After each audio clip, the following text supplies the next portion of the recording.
গাড়ি নিয়ে শুধু সামনে দিকে গাড়ি তো উঠাইবো শর্টটা নেই।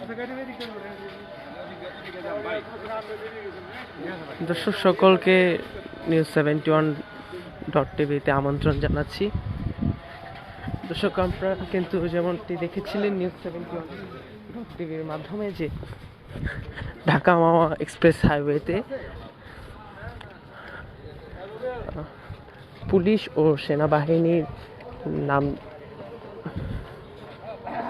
ও সেনাবাহিনীর পরিচয়ে কিন্তু ডাকাতি করতে গিয়ে 6 জনকে আটক করে মুন্সিগঞ্জের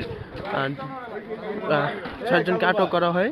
সেই 6 জনকে কিন্তু যে ইতিমধ্যে সেই 6 জনের বিরুদ্ধে তো মামলা দায়ের হয়েছে এবং তাদেরকে কিন্তু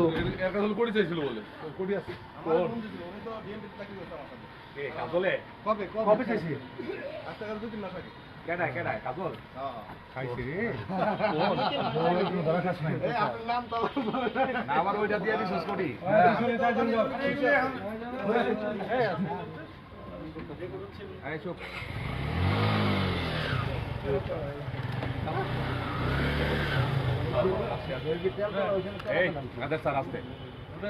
আমরা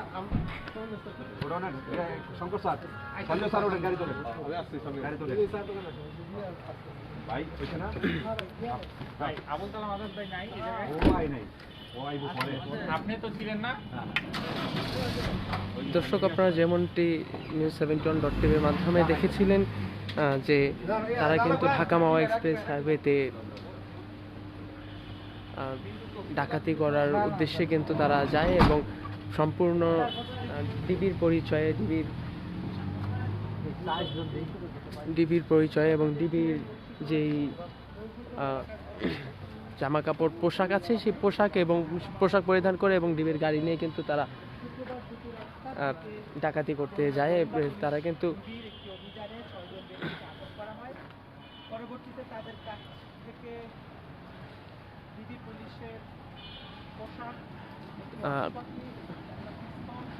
আমরা জানতে পেরি যে তারা যখন কালকে শুক্রবার দুপুর দিকে কিন্তু দুপুর 12টা বা এর আশেপাশে কিন্তু তারা ঢাকা মাওয়া এক্সপ্রেস হাইওয়েতে গাড়ি নিয়ে যাওয়ার সময় কিন্তু পুলিশ সন্দেহ করে তাদেরকে চেকপোস্টে তাদেরকে আটক করে এবং সেখানে সন্দেহবশত তাদেরকে চেক করা হয় এবং চেক করার ফলে এক পর্যায়ে যখন সন্দেহভাজনদের যখন জিজ্ঞাসাবাদ করে সেই সময় কিন্তু তাদের মধ্যে কয়েকজন গাড়ির জানালা থেকে পালানোর চেষ্টা করে। সেই সূত্রেই কিন্তু তাদেরকে আটক করা হয় এবং তাদের কাছ থেকে কিন্তু দর্শক খেলনার পিস্তল এবং যে পুলিশের ব্যবহারকৃত যে হ্যান্ডকাপ আছে সেই হ্যান্ডকাপ কিন্তু উদ্ধার করে এবং সেই সাথেই কিন্তু তাদের ডিবির যে পোশাক আছে সেই পোশাকও কিন্তু আটক করা হয়, সাথে ওয়াকি টকিও আটক করা হয়। দর্শক আপনাদের কিন্তু ইতিমধ্যেই News71.tv-র মাধ্যমে আমরা দেখানোর চেষ্টা করছিলাম যে আমরা দেখিয়েছিলাম যে তাদেরকে এই ঢাকা মাওয়া এক্সপ্রেস হাইওয়েতে কিন্তু 6 জনকে আটক করা হয়েছে ডাকাতি করার সময়। সেই ডাকাত দলকেই কিন্তু এই মুহূর্তে আপনারা দেখছিলেন যে তাদেরকে মুন্সিগঞ্জ সদর এসপি অফিস থেকে কিন্তু তাদেরকে ইতিমধ্যেই নিয়ে যাওয়া হয়েছে। দর্শক আমি আপনাদের সাথে ছিলাম তৈয়বুর রহমান, News71.tv, মুন্সিগঞ্জ।